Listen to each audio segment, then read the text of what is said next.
All right. Most High be praised. Shalom to each of you.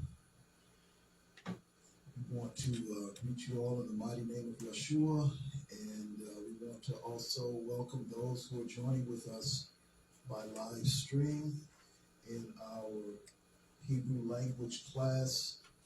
Today is our third lecture that we are providing in this course.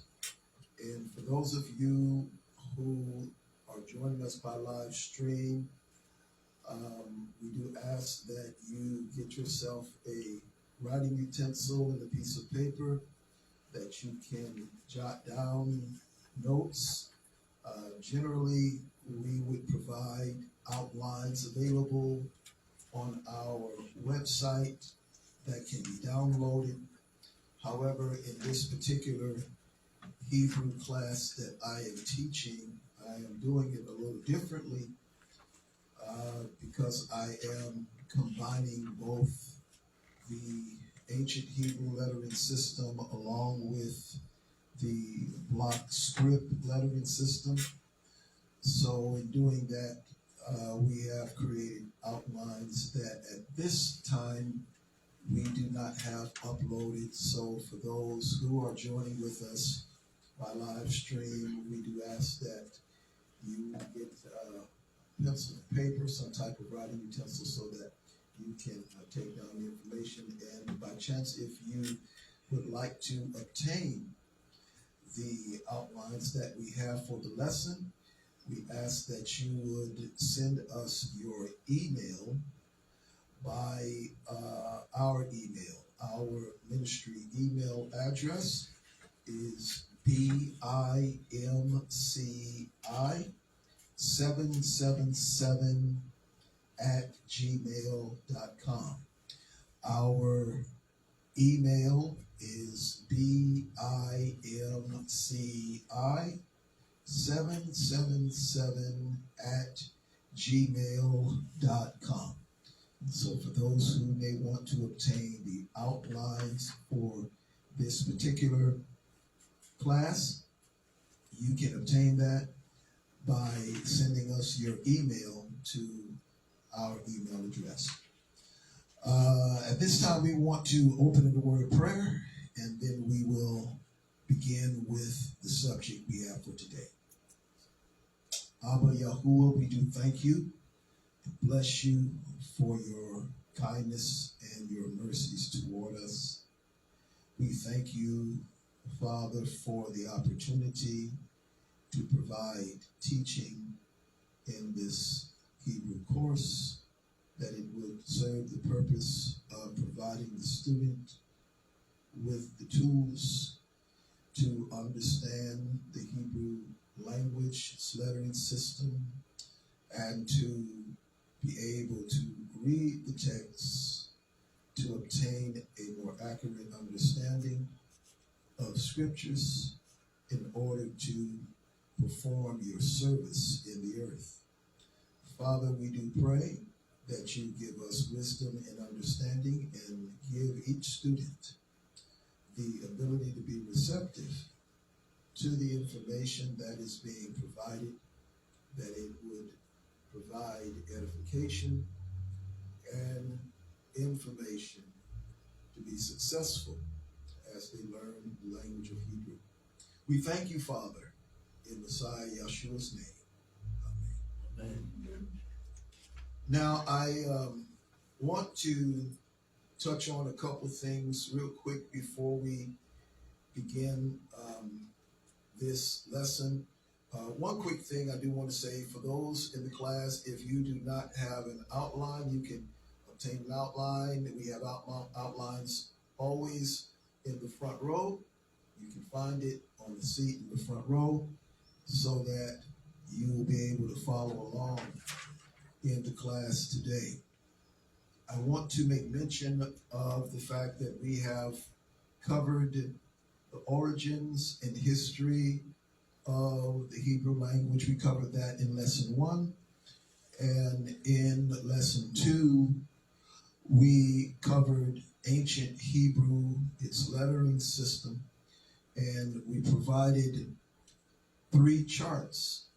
The first chart we provided had a number of columns that show the early, middle, and late lettering systems for the ancient Hebrew, and showing how the lettering systems evolved or changed over time. We also talked about the modern Hebrew, which is known as the block script, and that this block script is an Aramaic lettering system. And of course, we covered how that when the Judean Israelites went into Babylonian captivity, that they stopped using the ancient Hebrew as their main language. That ceased because they became acculturated to the Babylonian culture, which means that they became accustomed to the language of the Babylonians, which at that time was Aramaic. So what developed was what has been called an Aramaic Hebrew, where there's this Hebrew and Aramaic mix. And so we show the modern Hebrew, which also is based upon the lettering script of Aramaic. And we also compare that to Greek and Latin, showing that the Greek language actually developed from the ancient Hebrew lettering system. Another one of the charts that we had showed the similarities of the Egyptian lettering system in contrast or comparison to the ancient Paleo-Hebrew. And what we discovered is that those systems were the same. And that shouldn't be a surprise, because all of the peoples of the world prior to the confounding of the languages all spoke one language, which means they would have all shared the same lettering system. We also had another chart which provided the table of alphabets, and it was just another which showed how the Old Hebrew looked, what the Samaritan Hebrew looked like, and also Old Aramaic. Now, the Old Aramaic, it looked very much like the Old Hebrew. And then there was the Aramaic that continued, and then we also looked at what's called Aramaic Hebrew. And this has to do with the Aramaic lettering system with a mixture of Hebrew phonetics and Hebrew words. And so we provided those charts in lesson 2. We talked about pronunciation and the division of consonants. And that leads us into our lesson today. Now, in the previous lesson, we covered vowels and vowel letters. And today we're going to pick up, and we're going to deal with vowels and grammar. We want to look at vowels and grammar in the Hebrew language. For those who were in the previous lesson, lesson 2, we looked at 4 of the Hebrew letters that are regarded as both consonants and vowels. Now, the thing that we want to be mindful of is that in the Hebrew language, all of the letters, all 22 of the letters, are used as consonants, all of it. But there are 4 of the letters that are regarded as vowels.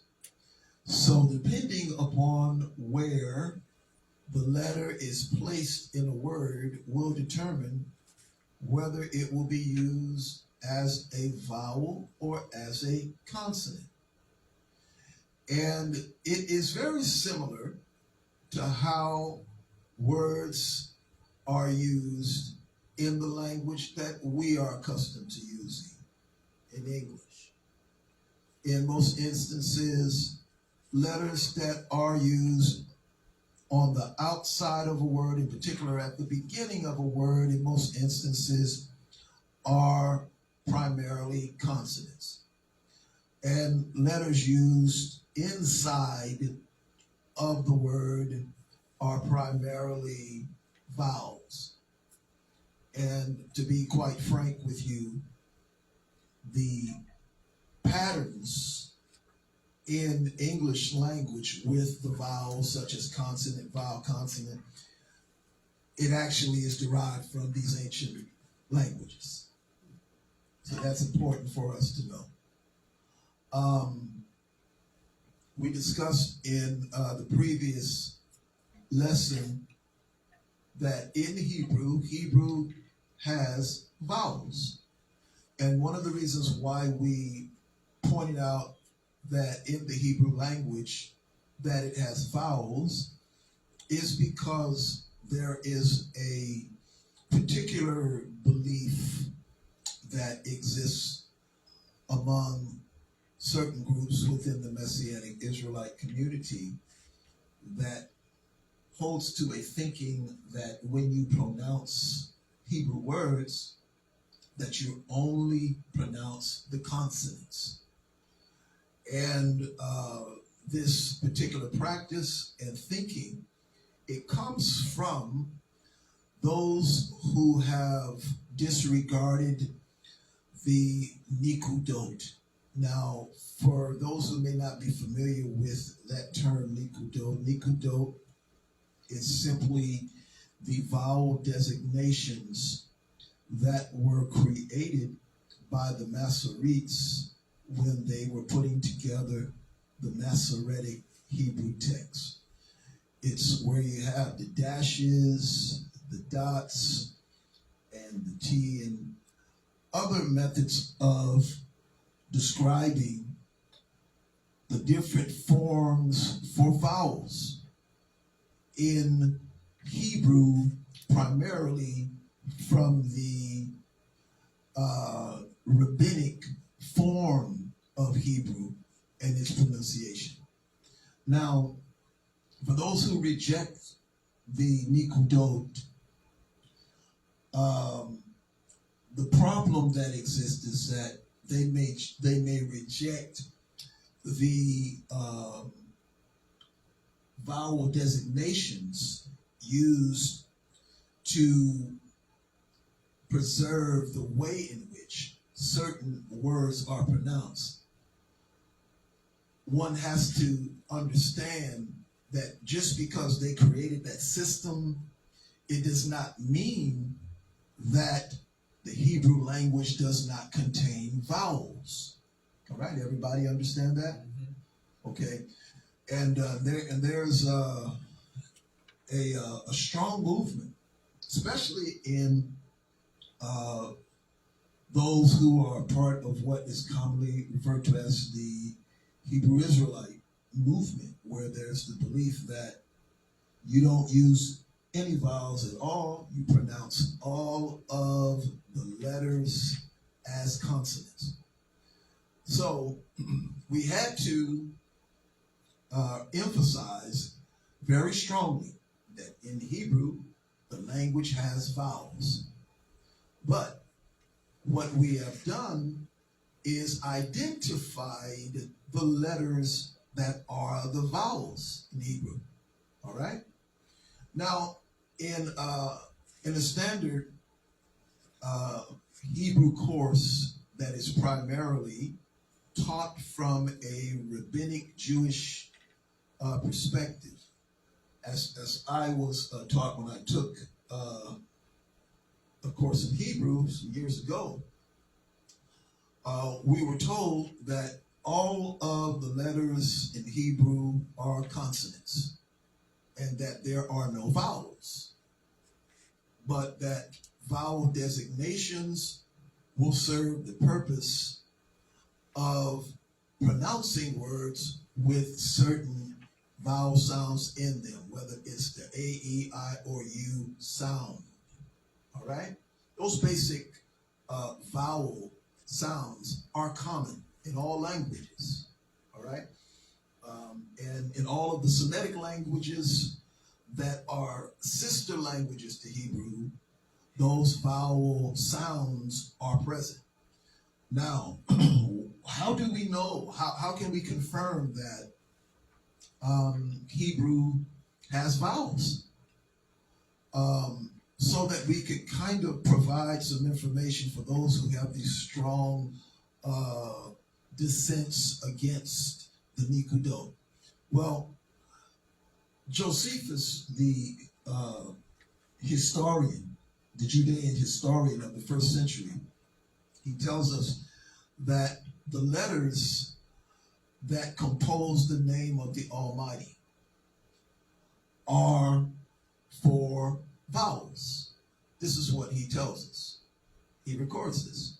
So in the first century, prior to the development of the Masoretic texts, prior to the Nikudot, because the Nikudot, the vowel designations and all of that, that was something that was developed many centuries downstream from the first century. All right? But in the first century, we are told, we have confirming evidence by Josephus, they understood that the name of the Almighty with the Yod, Hey, Wav, and the Hey are all regarded as vowels. Okay, did everybody catch that? And we provided that information in the last lesson. I'm just going over it as we introduce Hebrew vowels in this lesson. And this is for the purpose of helping those who have an issue with there being vowels in the Hebrew language, because, you know, our thinking and our understanding of things comes from how we have been taught and how different religious groups respond to other religious traditions. And so I felt it was important to make note of this, because the Hebrew language indeed has vowels. However, in our teaching, we are not using the Nikudot as the means of providing the vowel sounds.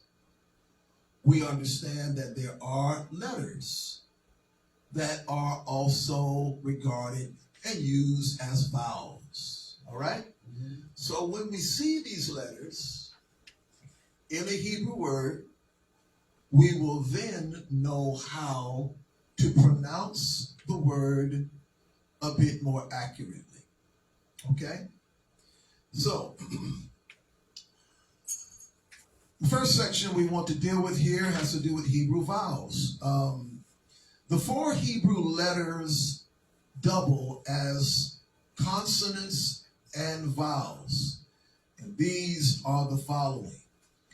As you can see, the first letter that we have is the Aleph.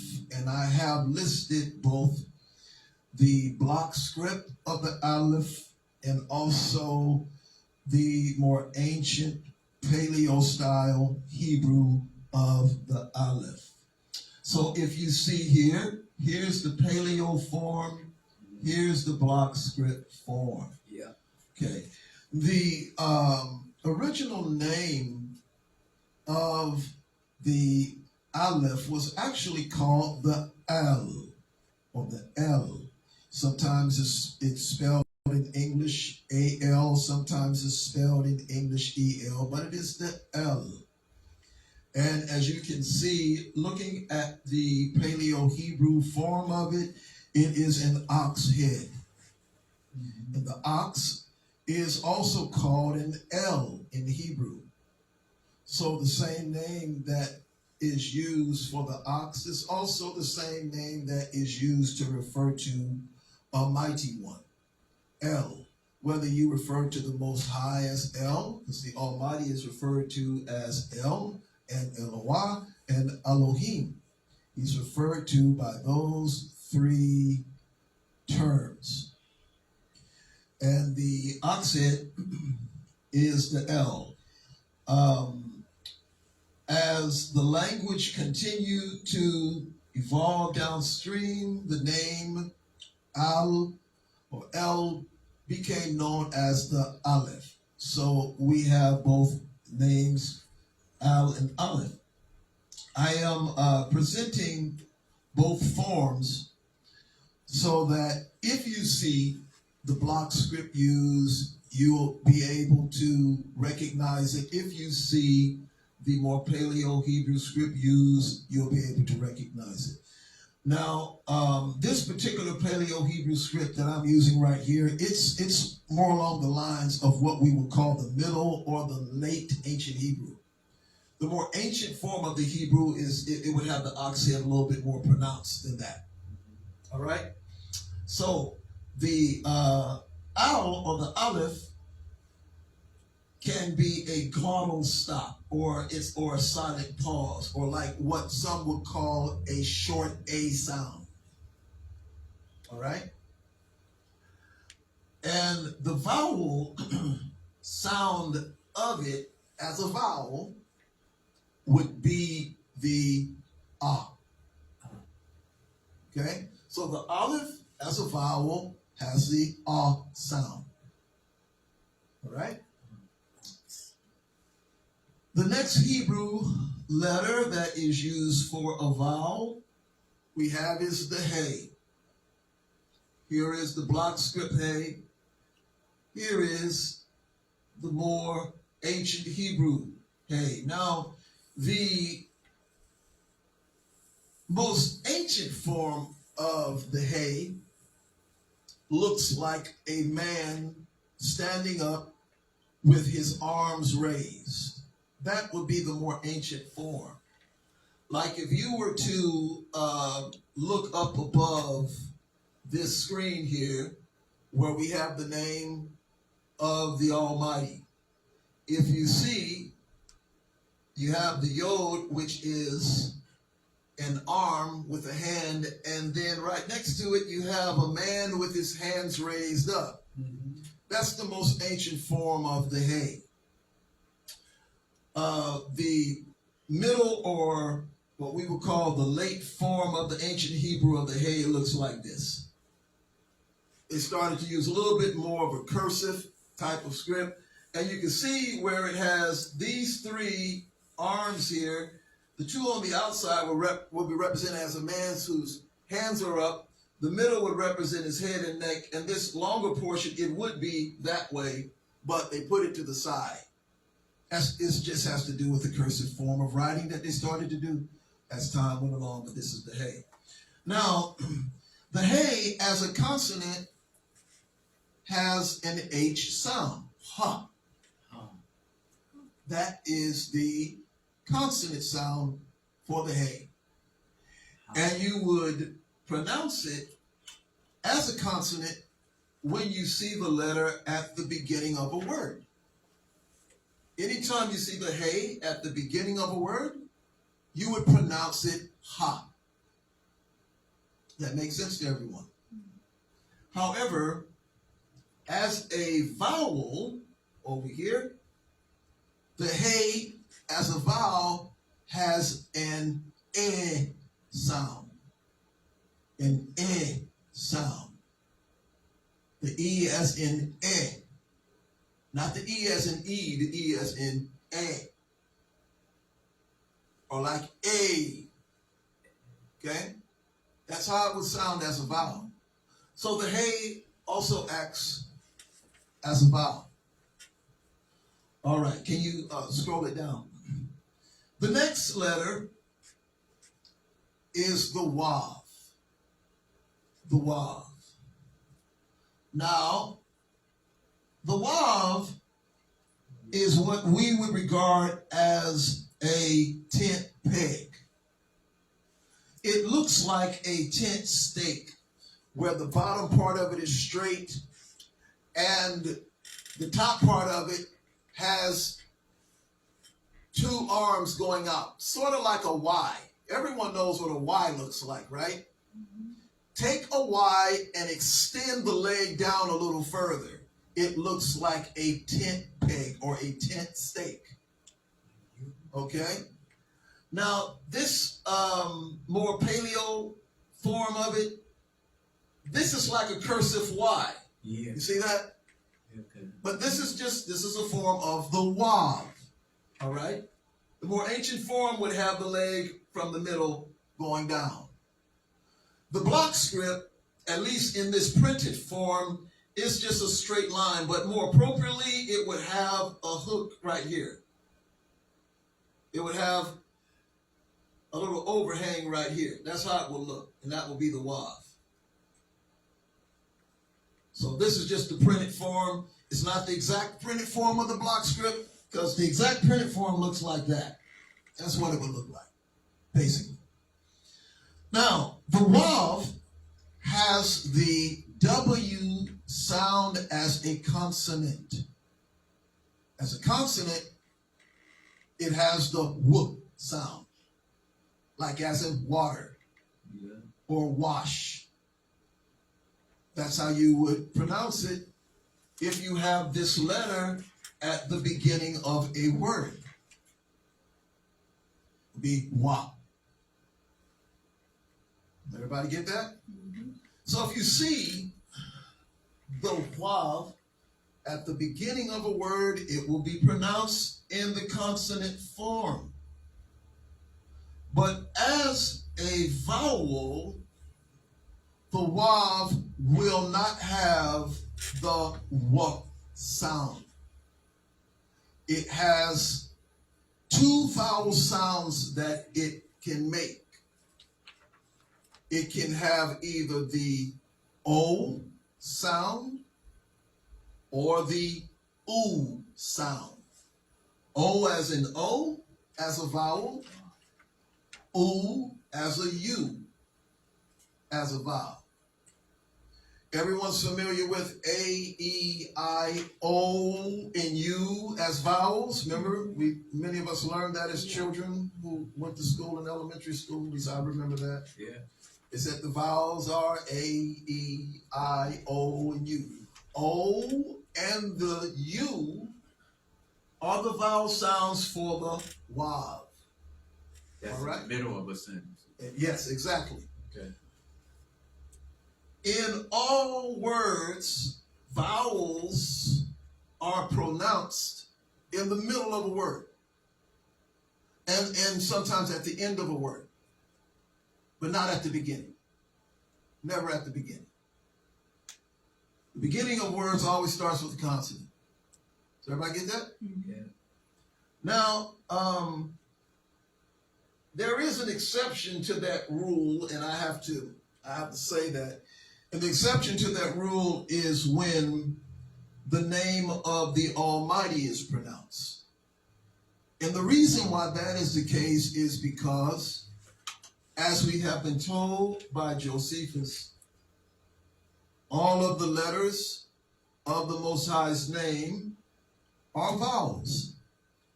So with the pronunciation of the name of the Almighty, we would pronounce it with the vowel sound. All right, can you scroll down a little further?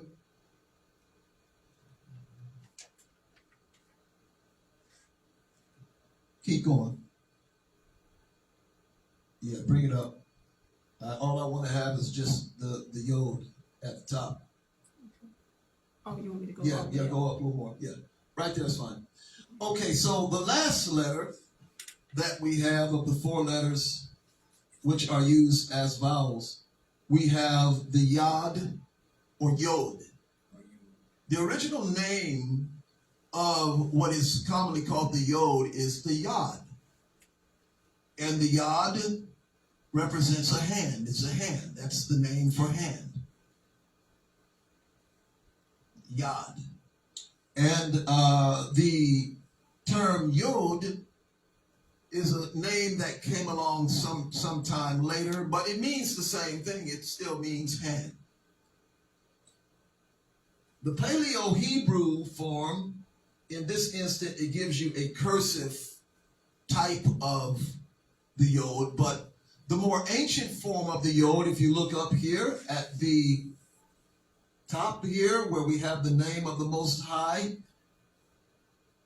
you notice it is an arm with a hand at the end. That is the ancient form of the Yod. All right? So it gives the idea of a hand, and the hand has many functions. The most common idea in meaning with respect to the Yod is work, the hand working. Okay? And the block script is what looks like an apostrophe. That is the block script for the Yod, the apostrophe. And as you can see, with the what looks like an apostrophe being used for the Yod, that particular letter is considered to be the smallest of the letters in the Hebrew alphabet among those who use this script in what we call the Aramaic Hebrew form. And so let me give you an example. How many of you are familiar with the passage where HaMashiach says, I have not come to destroy the law or the prophets. I've come to fulfill them. And he says, not one jot or tittle will pass from the law until all is fulfilled. Remember that? Yeah. Now, in the King James Version, when it uses the word jot, you hear the jot. At that time, they were using the letter J to replace the Y. The Y has always been the equivalent letter for the Hebrew Yod and the Greek Iota. Okay? So you would say that not one Yut would pass from the law. Now the Yut, that is also another word that is used to name the Yod. Matter of fact, in the Hebrew used by the Samaritans, in their naming of the letters, they don't call the Yod, they call it the Yut. The Yut, yes, that's what they call it. By the Samaritan Israelites give it that name. So when we look in the King James Version, when they were translating, where they get the jot, that was actually a transliteration. The word jot is a transliteration of the Yut. That's what it is. All right? There are many transliterations in the King James Version, or shall I say more accurately, in the Greek translation that the King James Version was translated from. The Greek translation has actually many transliterations in it, which reveals that it was translated originally from some Aramaic Hebrew text. That's a whole nother subject to deal with at another time, but that's just an evidence. But the reason why I want to bring that out is because when you look at the definition for the word jot, what you'll find, it will say the smallest letter. And in the Aramaic Hebrew, which was using a Aramaic block script, that is the smallest letter, right there. The Yod, or Yut, or Yod. The Aramaic block script. It's the smallest letter of the Aramaic Hebrew alphabet, or what we say the Aramaic block script. That's the closest sound. Well, yeah, it's the same sound, but I'm talking about the size of the letter. Okay. The size of the letter is the smallest. So here we have these 4 letters are used as vowels. Now, the yod or the yod, when at the beginning of a word, it gives the y sound, the y sound. Yeah. Okay? But as a vowel, it gives you the I sound. As a vowel, it gives you the I sound. As in it. Anybody hear that? That's how you pronounce it as a vowel. The I sound. It. As a vowel, the yod or yod has the I sound. And there's another exception where we may find the yod being pronounced as a vowel at the beginning of a word, like when we say Yisrael, the pronunciation of Yisrael, in reality, it is the pronouncing of the wav as a vowel at the beginning of the word.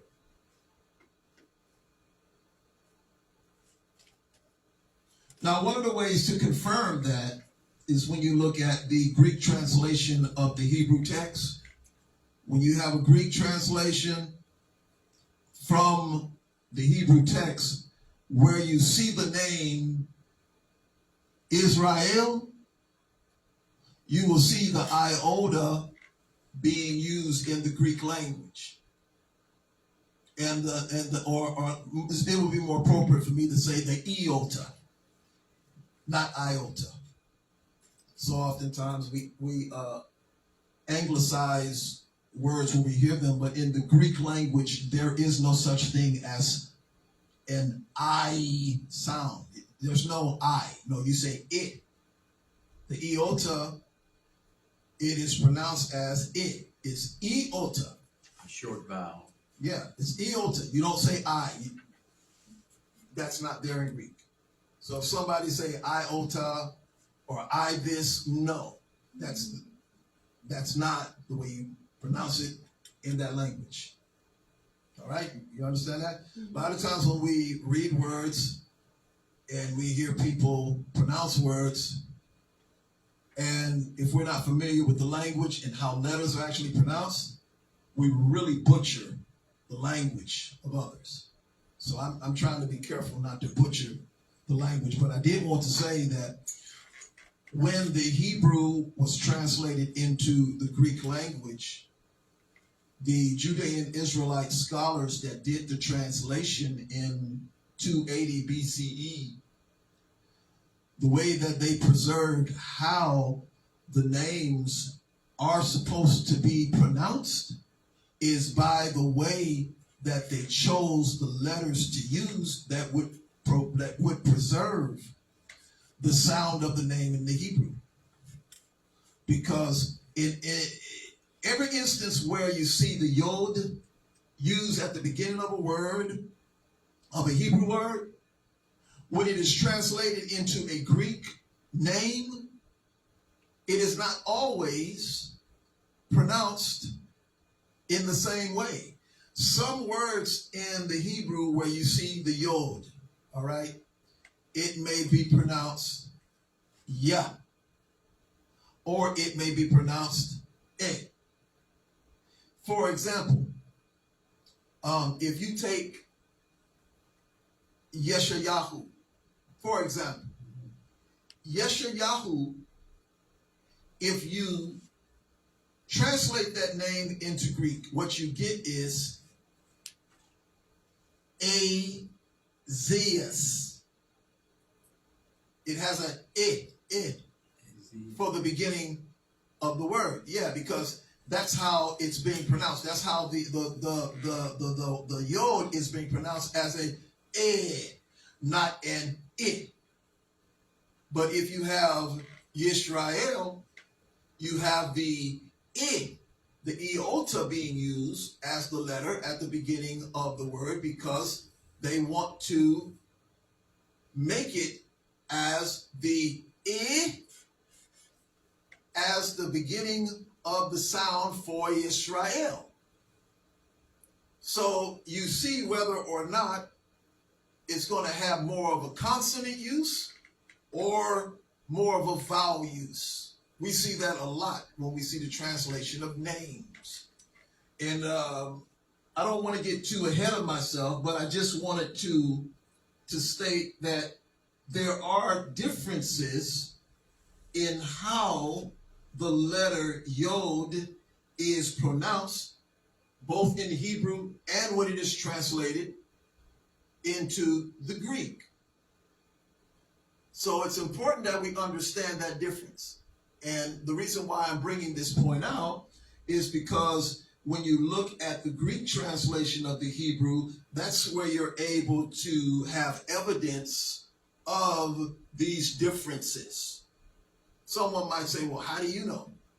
How do you know that there are differences in how the sounds of the letters work? There are always people that will question the validity of what someone is teaching.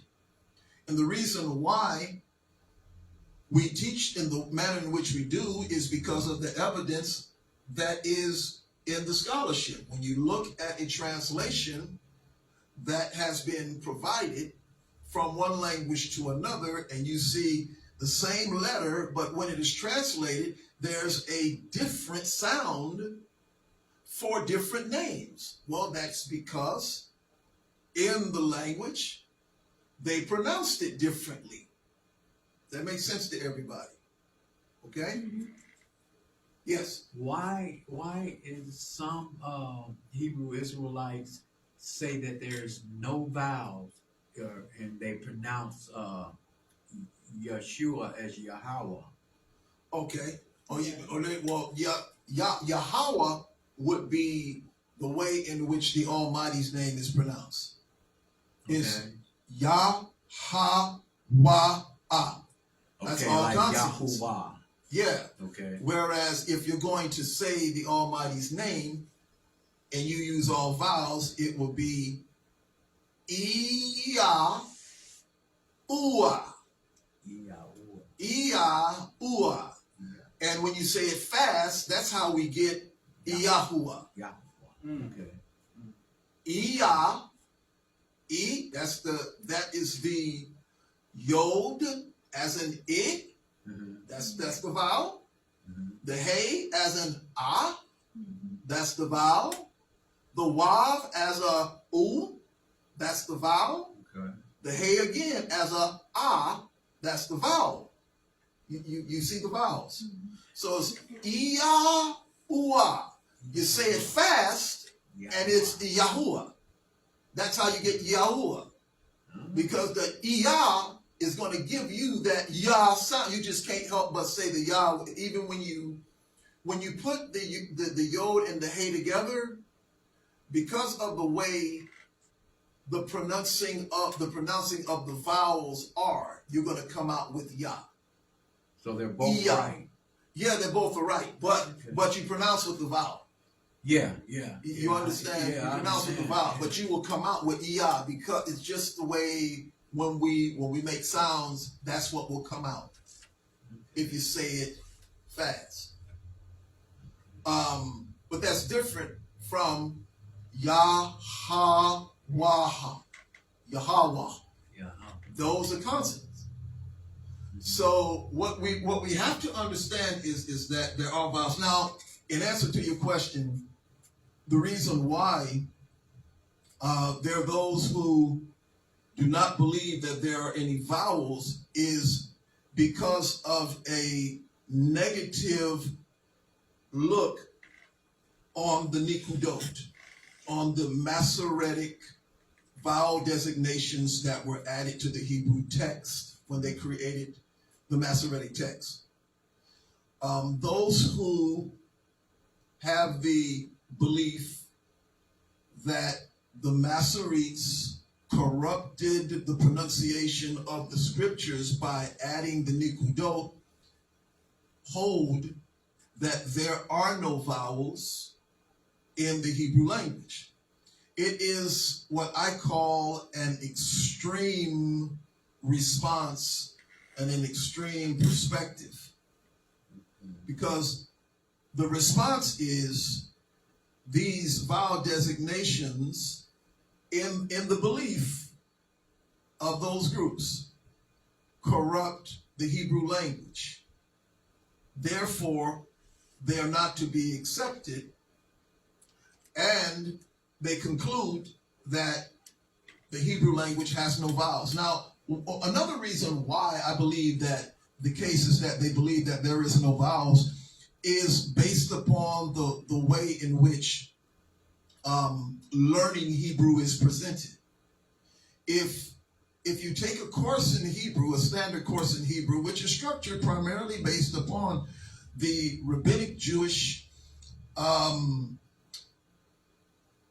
culture perspective of speaking Hebrew. It's like, for example, when I took my first Hebrew course, what I was taught was there are no vowels in Hebrew. Point blank. That's what I was taught. There are no vowels in Hebrew. The letters of Hebrew do not contain vowels. So then, there are vowel designations that are placed underneath the letters so that you will know when to pronounce a vowel sound in the Hebrew word. All right? Now, that's inaccurate information with respect to what was understood in the 1st century CE during Josephus' day. If you would ask someone during Josephus' day, are there vowels in the Hebrew? He would say, oh, yes, there are. Matter of fact, the letters of the name of the Almighty are all vowels. So that's inaccurate information. So because in the modern era, the Hebrew language is presented, for those who are learning Hebrew, it is presented in a way as if to say there are no vowels in Hebrew. And that is so that a person will be stuck with having to use the vowel designations as the means of pronouncing the words with the vowel sounds in them. Did the ancient Hebrews pronounce it with vowel sounds? Yes. Okay. The ancient Hebrews pronounced it with vowel sounds. All of the Semitic languages have vowel sounds, and we covered that in the last lesson. Okay. But they did not have vowel designations because they had these letters that they knew that were vowels. And there were instances where over time, some of the words, for example, in names, in some of the names, because they knew how to pronounce the names, they would actually drop the vowels. But if someone saw the basic letters of a person's proper name, they would see it, and they would pronounce the vowels, even though the vowel would not be there. Like Yahshua. Yeah. Okay. Like you say, Yahshua, you don't see the wob on the end of the name for Yahshua. If you look at the name Yahshua in Hebrew, or Yirmiyahu, if you were just to read the letters, it would be Yeshaya or Yirmiyah. That's how you would pronounce it. Yeah. But they put that. Yeah, the letter wouldn't be there. And the way in which that we know that they pronounced these names with a wob on the end, like for example, like you read the scripture and it will be Eliyah, which has been pronounced Elijah. Eliyah, they would say Eliyahu. Now, in reading the Septuagint translation, there was a place where I was reading, and I saw the name Elijah in the Greek. And in the Greek, Elijah's name is spelled two ways. In one instance, it's spelled Elias. In another instance, it is spelled Eliu. So when you see Eliu in Greek, you have an evidence that the language that it was translated from would pronounce the name Eliah with the wav on the end. And there are many instances of that when we look in the Greek translation of the Septuagint. All right? Does that make sense to everybody? Now, I'm not trying to take a whole lot of time to go into, all of the details of showing the scholarship, but these are some evidences which helps us to understand that, yes, they used vowels in Hebrew, and there were instances where if the vowel was not there, they knew the name of the person and would pronounce the vowel. All right? We went over this when we did a teaching on Yahshua and Yahusha, because there are those who will say that if you do not pronounce the Messiah's name as Yahusha, then you pronounced it wrong. And we showed how that there were 5 different spellings in the ancient Hebrew text, not just in the Masoretic text, but also in the Dead Sea Scrolls. There are 5 different ways in which Yahshua's name was spelled. And they knew that when they saw the letters, to pronounce the vowel, even when the vowel was not there. Okay? So when a person says, oh, its name is Yahusha, no, there's a vowel in between the sheen and the ayin at the end.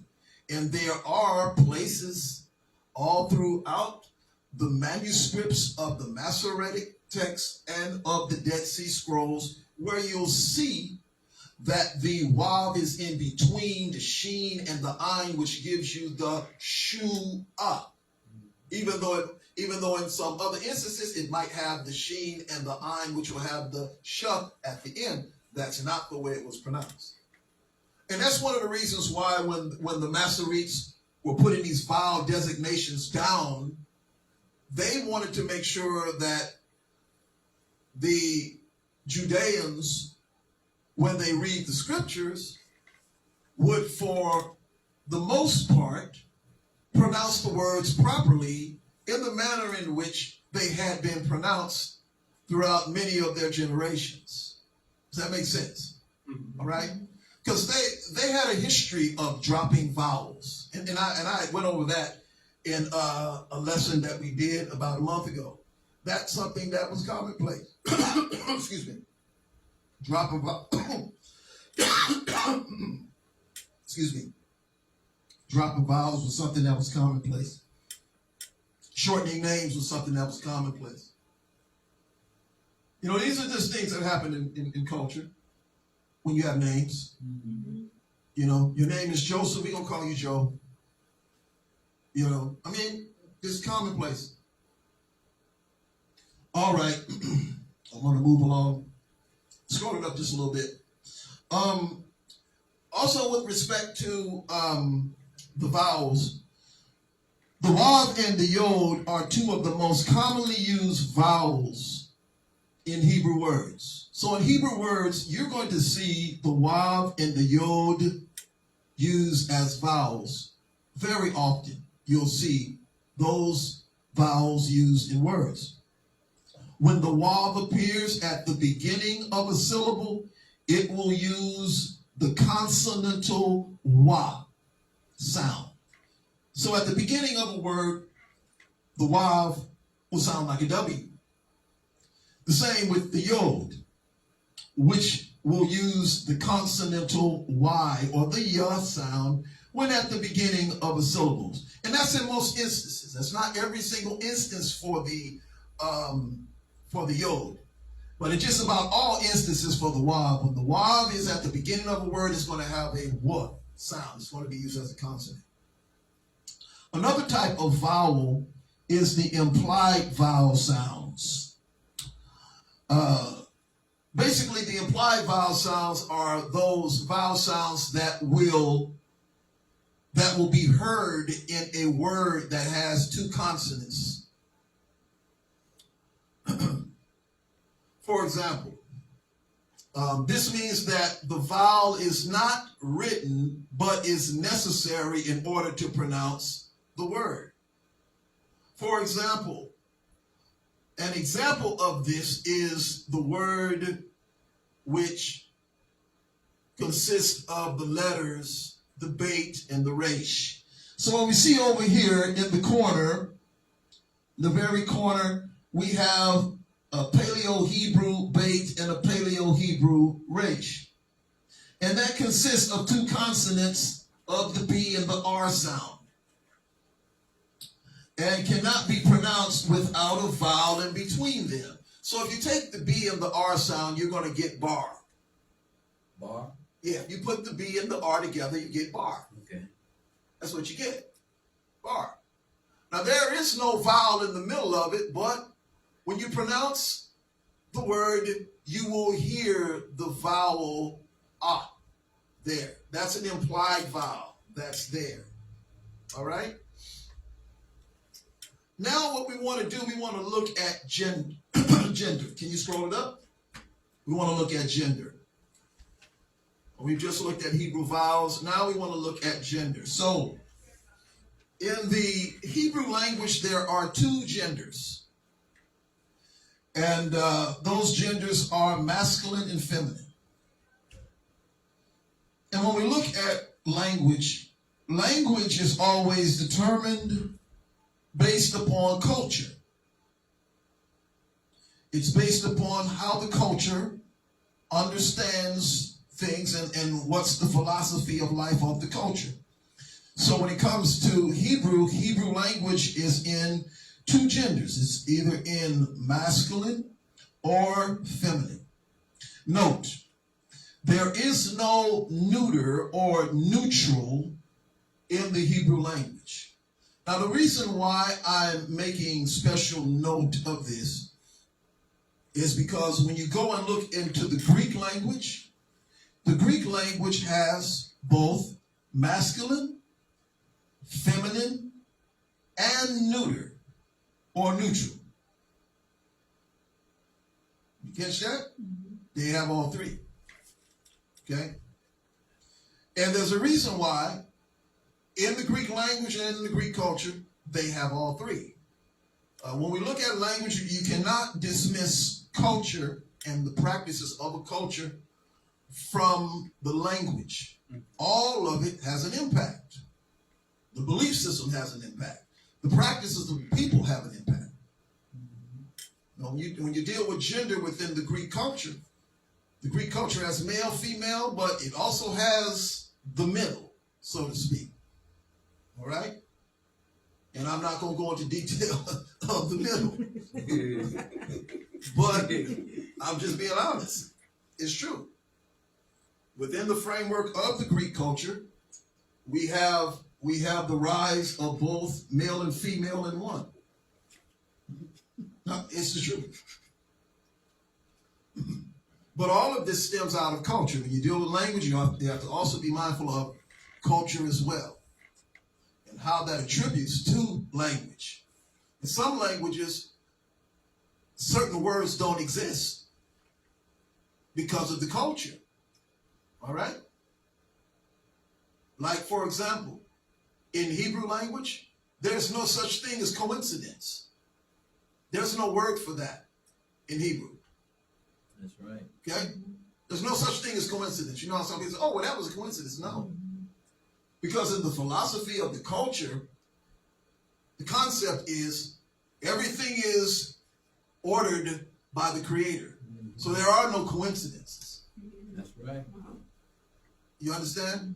Whereas with other cultures, they have certain words because it's a part of the philosophy of the people of the culture and how they understand life. All right? Especially the English language. All right. So, looking at gender, we have two genders in the Hebrew language, masculine and feminine, or male and female. Now, when we deal with masculine words, we need to be mindful of the fact that words indicating males are masculine. So, a word that indicates a male, we'll have the word like Ab for father. That would be considered masculine. All right? Now, there are no special, there is no special form to indicate masculine nouns.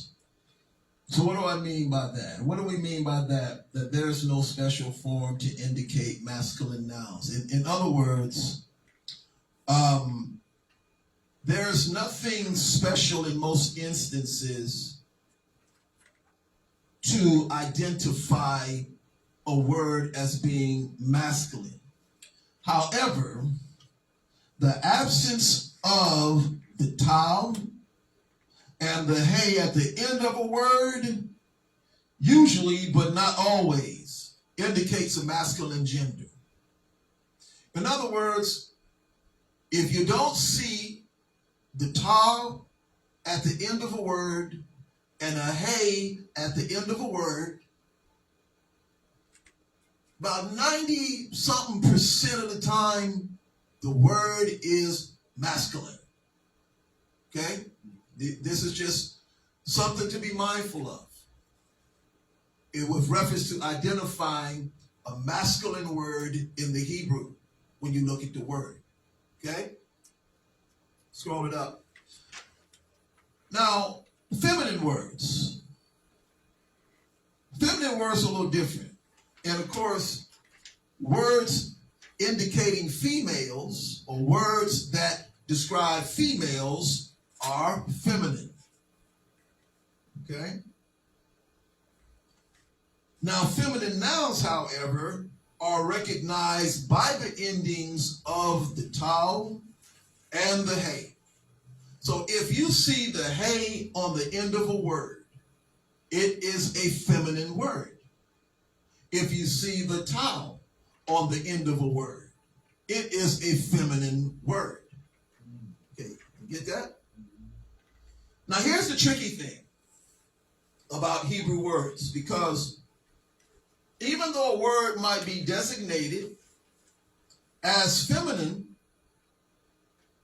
the word, especially names, there are many names that are given to males, but the endings on those names are feminine endings, even though they are given to males. I'll give you an example. Here you go. Yahshua, Yeshayahu. It doesn't have the wav at the end of it. It has the hey at the end of it. It's a feminine ending. Yirmiyahu. You don't see the wav at the end of it and it's a hey at the end of it. That's a feminine ending. Eliyah. That has a hey at the end of it. All of those names are applied to men or males, but the names are with feminine endings. There are many names in the Hebrew that have feminine endings, but that apply to males. All right? See that? Because of the letter that it ends with. Take, for example, you know how we say Abba, right? We say Abba, Father. Now, if we say Abot, Abot is a plural feminine ending. Anytime you use what we call the ot on the end. That is a female plural ending, but it designates fathers. It means fathers. All right? So you're going to see a lot of feminine ending words, feminine ending names, but they are applied to males. That's very common in Hebrew. All right? Okay? It's something that we need to be mindful of. Very common. But feminine nouns generally will have the ta or the hey on the end. So that's how you're able to recognize a word that is feminine by its ending. And all feminine words do not apply strictly to females.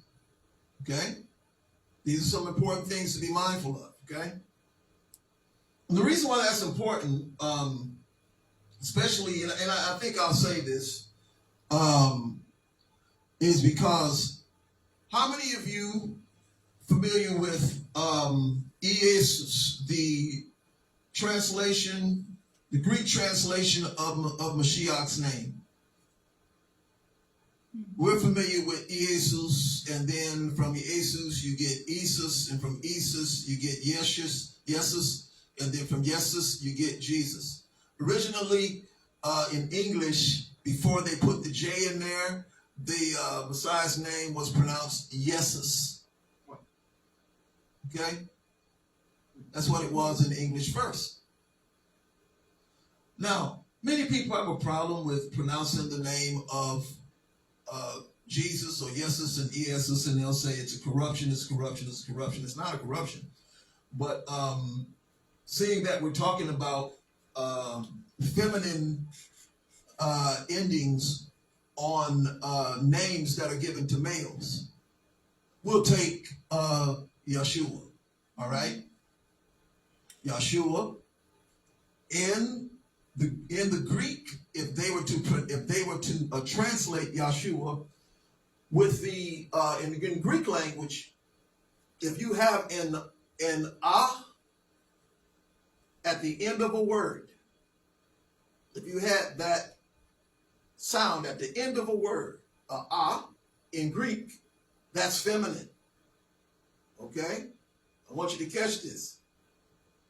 When you translate Yahshua into Greek, you have the iota, the heta, the sigma, the omicron, the upsilon, and instead of them translating the ein as an alpha, they put a sigma there because to translate Mashiach's name with the ending letter being an alpha, an A sound, would identify him as a woman to Greek-thinking people. Does everybody understand that? Okay? See, when they translated the name Yahshua to the Greek Jesus, they weren't thinking about Yahshua HaMashiach when they did that, because the first translation of that occurred with the Septuagint translation in 280 BCE. So when they were translating Joshua's name, Joshua the son of Nun, Joshua, Moses' minister, they translated his name as Jesus. Okay? That's the same name that is used to refer to our Messiah. It wasn't a new translation, and it wasn't Hail Zeus, like some will say. These were Judean Israelite scholars from Israel in Jerusalem that went to Egypt to do the translation. They knew what they were doing when they were translating, They translated letter for letter, but the last letter, they did not translate it with the equivalent A-sounding letter in Greek, which is an alpha. And purposefully, they did not want the Greek mind to see Messiah as a woman. That would be Yahshua. That's a feminine name in Greek language. Does that make sense to everybody? Yeah. I'm just speaking with reference to how scholars translate. It don't even have nothing to do with faith or belief in anything. We're just talking about pure translation. You take a name, how do you take that name so that when someone else reads it in this culture, they'll see this person as a man. It's simple. All right? And I felt I need to say that because a lot of times when we deal with language and things of the sort, you know, there are those who have these issues with, no, you don't say that, it's a corrupted. No, these translators knew what they were doing when they were translating, especially when you have Judean Israelites that were doing the translating from Hebrew to Greek. I mean, it's different if you had a Greek person that didn't know anything about really much about the Hebrew culture and they just coming into, you know, as a proselyte, you know, and trying to figure it out. Anyway, so when it comes to feminine words are recognized by the endings of the tau or the hey. So when you see words with the hey on the end of it or a tau on the end of it, you readily know this is a feminine word in the Hebrew language. Okay? Does that make sense to everybody? Mm-hmm. This is just grammar. So we looked at masculine words and how to identify them. Okay? Basically, if you don't see the tau and the hey, for the most part, it's a masculine word.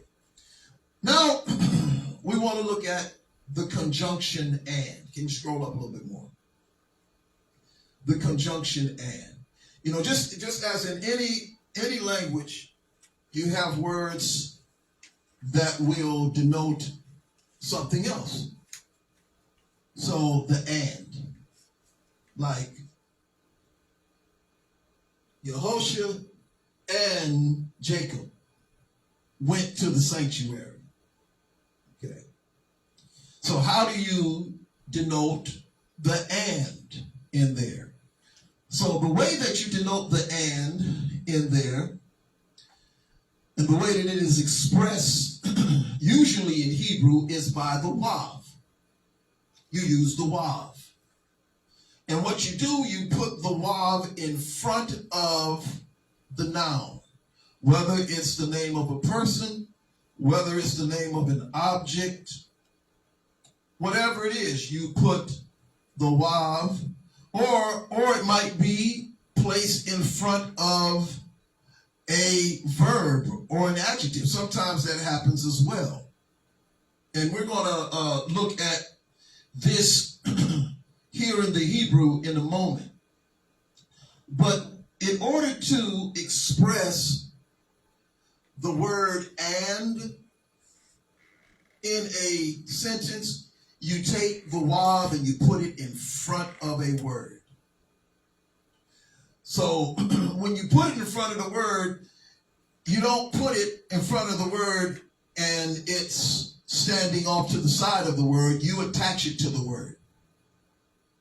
Like if I was going to say, and Dawid, you know, with reference to myself, me being Dawid, I would put Wav Dawid. The Wav would be positioned right in front of the Dalet, right next to it as a part of the name. So it would be Wav, Dalet, Wav, Yod, Dalet. That's how my name would be with the Wav in front of it. And it would mean and Dave. And so, of course, it's representing and Dave did something, and Dave went somewhere, or and did something. Okay? So anyway, the way you express the conjunction In Hebrew, you take the wav, you put it in front of the noun or the name or the verb. Okay? Does that make sense to everybody?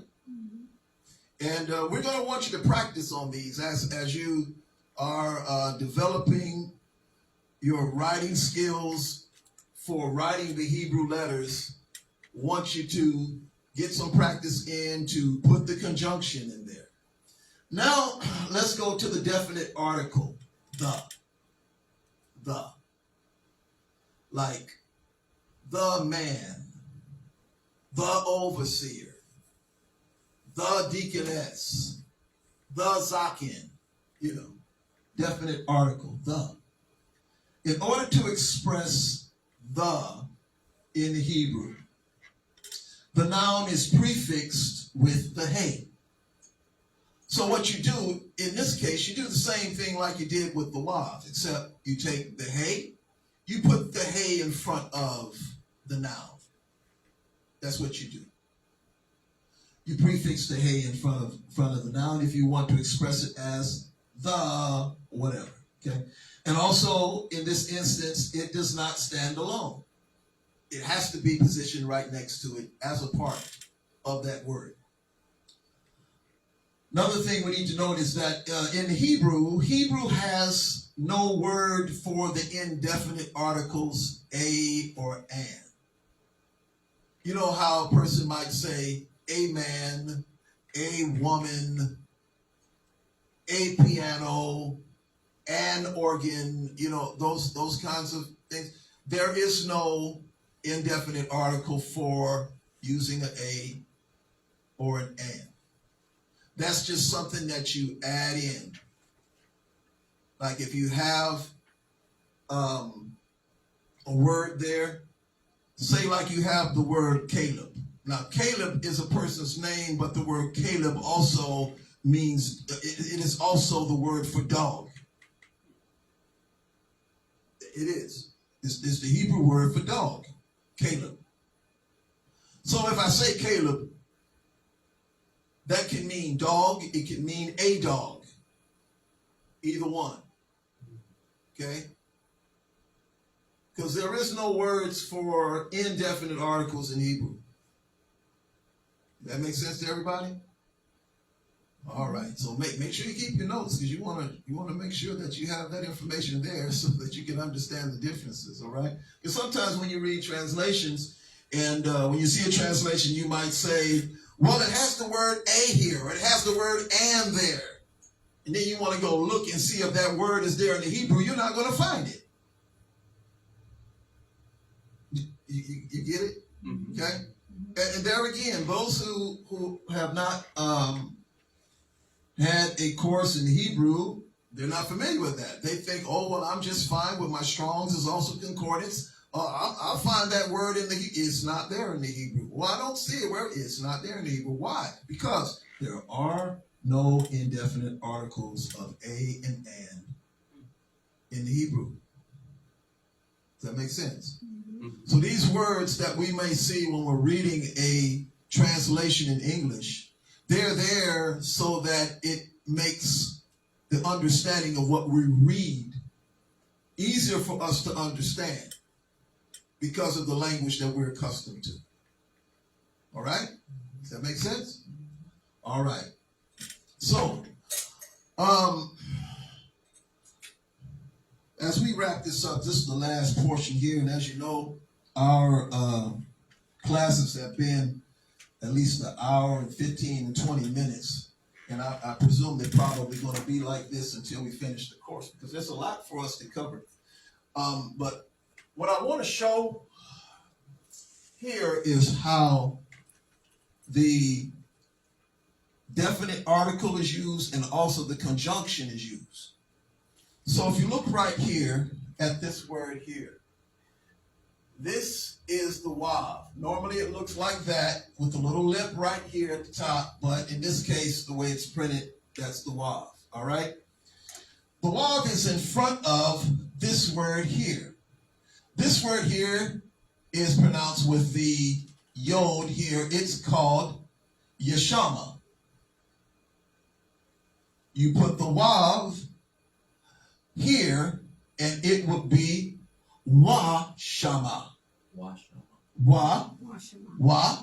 shama. Now shema, just like you know how we say shema, which means to hear, to listen. All right. This word means and listening or and hearing. Okay, that's what this word will mean. And hearing, and this word here is Yahuah. Now, you don't see the wav in between here, but these letter designations that they presented, they tell you that there's a wav that is to be pronounced here. All right? This name here is Joshua the son of Nun. This is in Exodus chapter 32 verse 17. All right? And basically what they're saying is that, and hearing Yahshua is basically saying, and Yahshua heard. But it starts off with, and hearing Yahshua. Okay? When you translate it, it's basically saying Yahshua was hearing something. And then the rest of the text describes it. Okay? But here's an example of where you have the wav in front of this word here for hearing. All right? Which is a verb. All right? And hearing. So we have the wav express where we get the word and. This is just an example of how you would see it in the text. So when you see the wav in front of a word, you know that it means and something. Okay? Does that make sense? All right. Now here we have another word over here. And I've have it in bold. Both of these words I have in bold. Over here we have the hey. Here's where we have the definite article. The. All right? Okay. The. Definite article is the. It's like you're saying the this or the that. The screen. The speaker. The piano. Okay? The ayin and the mem, these two, gives you the word am. Am means people in Hebrew. Am means people. People. You put the hey in front of it, and it's what? The people. You got it? Ha-am. The people. Got it? That's how you express a definite article. So when you're looking at text and you see this here, this says the people. All right? So here's some examples of how you will see the conjunction, the and the definite article right here. So when you start reading Hebrew for yourself and you start looking at it and understanding it, what happens is that when you compare what you read to the translation that you have, sometimes you'll have translations that may or may not have that. Okay? I'll give you an example. And an example of this is not related necessarily to Hebrew, but it's related to Greek. Like in the Greek language, there's a passage in Greek where it gives the definite article with a word. I think it's either tone or tau in Greek. That's the word that comes before the word that's translated holiness or hagiasmos. That's the Greek. That's a Greek word for holiness. This is in Greek. But when it's translated in the text, they do not put the definite article in front of the word. In other words, it should say the holiness. It just says holiness. But it doesn't say the holiness. So there are some times where translators will not always put the definite article in the translation. And you won't know that until you go back and read the text for itself. Sometimes a definite article can make a world of difference in the meaning of the translation. Does that make sense? Mm-hmm. Like what I just mentioned there, you know, with reference to the Greek language, what happens is that if you say like and what I'm referring to is a passage where it says, "Follow peace with all men and holiness, without which no one shall see the Lord." That's how it's translated. But if you translate it based upon all of the information there, you put the definite article in there, it would say, "Follow peace with all men and the holiness, without which no one shall see the Lord." Well, the holiness, and this is in the book of Hebrews, to the Hebrew mind, to the Hebrew thinking person, they immediately look at the word the holiness, and it takes them all the way back to the holiness code in Leviticus. Because that's what the holiness meant to the Hebrew mind. Does that make sense? But if you don't have the there, and somebody just said, "Oh, follow peace and holiness." Well, what's holiness? They'll go look at their particular religious traditions, set of do's and don'ts, and they say that's what holiness is. But when you read text and you see these definite articles there, these definite articles give greater meaning to what the person is really trying to say when they're writing. Does that make sense?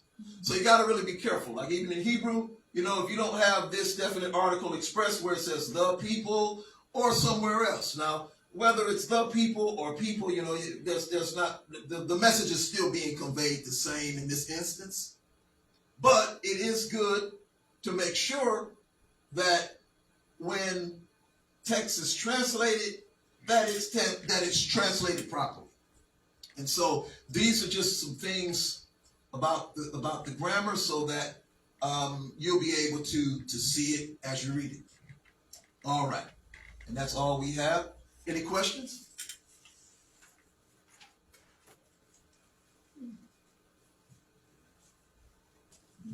All right, then we will close. Abba Yah, we do bless you and thank you for this time of teaching. I trust that each of the students have been able to glean and understand the information that we've covered regarding vowels and grammar. We ask Abba Yah that you would cause this information to be taken and to be used so that each student would be able to go into the language of the scriptures and be able to understand it with more accuracy. Now, Father, we do thank you and we praise you for everything that we have learned. May your great name be praised and glorified in the mighty name of Yahshua. Amen. Amen. For those of you who have joined us by live stream, we do thank you for participating with us in this class. We trust that you have been edified and that you've learned something to help you to grow in your understanding of the Hebrew language and also in your studies of the scriptures. We invite you to join us in our midweek time of teaching on Wednesday at 7:30 p.m. and also on our Shabbat service on Saturday at 12:30 p.m. Well, the Most High bless you and your families. Shalom. Shalom. Shalom.